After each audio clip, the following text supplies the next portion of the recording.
gumaysaha ayaa sidoo kale qaba in la amray inay u hijroodaan oo qabsadaan laga biloabo dhulka Falastiin ilaa Shaam. dhinaca kale Israa'iil waxay dishay ra'iisul wasaarahoodii hore laguna magacaabi jiray Yitzhak Rabin. taariikhda Falastiiniyiinta waxay la kulmeen gumaadyo ugumana horeyso xasuuqii ku bilowday 7 Oktoobar sanadkii 2023.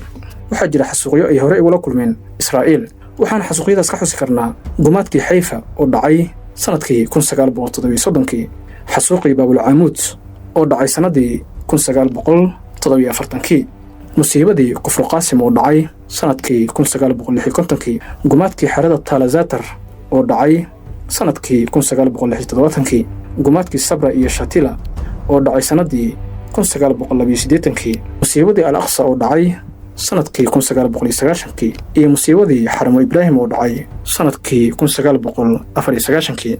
marka aan ka soo tagno xasuuqyadan dhacay qarnigii aynu ka soo gudubnay, haddana waxaa muhiim ah in macluumaadkan aan ku xusno in xasuuqyadii dhacay qarnigii aynu ka soo gudubnay boqol jibaar uu ka badan yahay midkii shacabka Falastiin ku bilowday 7 Oktoobar sanadkii 2023. gumaysaha si uu xalaal uga dhigo gumaadkiisa waxay ku andacoodaan inay diintooda fartay inay qabsadaan Falastiin, ayna iyagu xaq u leeyihiin, iyagoo isticmaalaya hadalka ah inuu u ballan qaaday Alle. si kale markii loo dhigana, gumaysaha wuxuu yiraahdaa in Falastiin Alle u ballan qaaday Nabi Ibraahim calayhi salaam iyo faraciisa, Falastiinna iyaga lahaan doonaan sida ay soo dilaysadaan. gumaysaha ayaa sidoo kale qaba in la amray inay u hijroodaan oo qabsadaan laga biloabo dhulka Falastiin ilaa Shaam iyo qaybo Sacuudiga ka mid ah.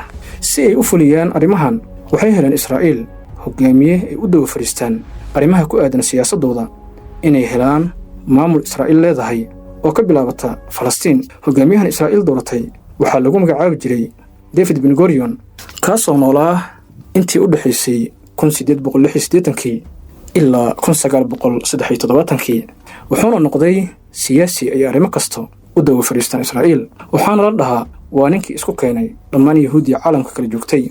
wuxuu ninkan sanadkii 1948 ku dhawaaqay dowladda Israa'iil, wuxuuna ahaa nin xag jir ah oo aaminsan qaacidada xasuuqa iyo xoogga. dhinaca kale Israa'iil waxay dishay ra'iisul wasaarahoodii hore laguna magacaabi jiray Yitzhak Rabin sanadkii 1995.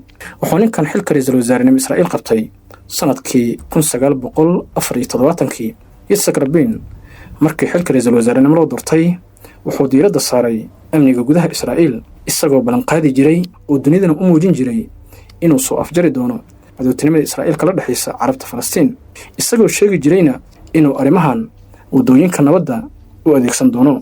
intuu xilka hayay wuxuu ninkan xoogga saari jiray uu ka shaqayn jiray sidii heshiis nabadeed oo ula samaysan lahaa dowladaha carabta. intuu arrimahan xoogga saarayay ninkan ra'iisul wasaaraha hore ugu soo noqday Israa'iil wuxuu la kulmay caqabado waaweyn oo gudaha Israa'iil iyo dibadda ah, maadaama Yitzhak Rabin intuu xilka hayay uu wajahay caqabado badan.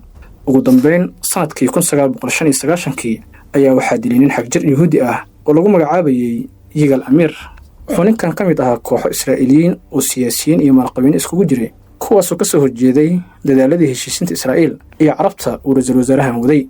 dilkan ayaana dunida waxa uu ku abuuray argagax weyn, maadaama uu ka mid ahaa siyaasiyiinta ugu saamaynta badnaa Israa'iil, saaxiibo badan oo dibaddana lahaa.